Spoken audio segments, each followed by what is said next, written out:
You get asked this question in an interview: why should we hire you? Simply put, the answer to this question is often glaring right in people's faces and they don't pick it.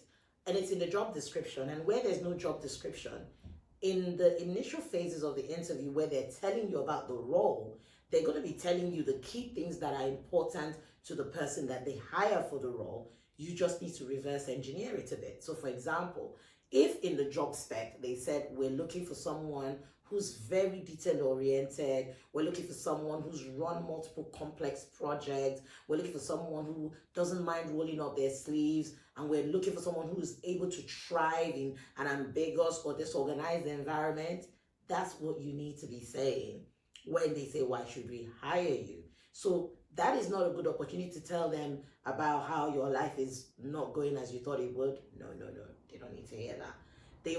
You want to really use that opportunity to sell your value proposition.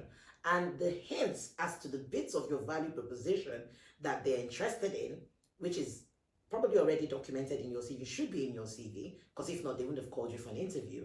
If you paid attention, would either be in the job specification or in the early part of the interview. So a good example would be, why should we hire you? Well, I'm a very organized person. I've delivered projects worth over £600 million, very complex projects. I'm the kind of person who doesn't have any issues with rolling up my sleeves to get things done. In fact, I'm actually, my personal brand is that I'm a get it done kind of girl. In fact, to the point where the CEO of my last company actually gave me an award for providing exceptional services, going above and beyond in terms of delivering complex projects. Now, why have I used these examples? Because that's what they said they're looking for. So it's kind of like you want to hire a plumber and you've told them, oh, I just need you to fix this tap in my bathroom. I need someone to fix this tap that's been leaking in my bathroom. They come in and they tell you, oh, I used to be in the army. Great. What's that got to do with the plumbing I want you to do? Oh, I used to fix the Queen's hair. Again, brilliant news. Great, interesting, but not incredibly useful to me. It's interesting,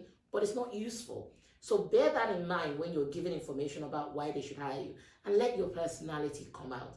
Not everybody is going to be an extrovert, and that's perfectly fine. But there's a thing called quiet confidence. Because sometimes people say, but I'm not an extrovert. I'm not really yeah, that's fine. Not everyone is going to be an extrovert.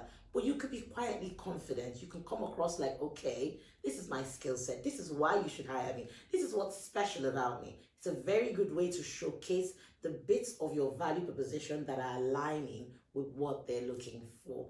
So let me hear back from you.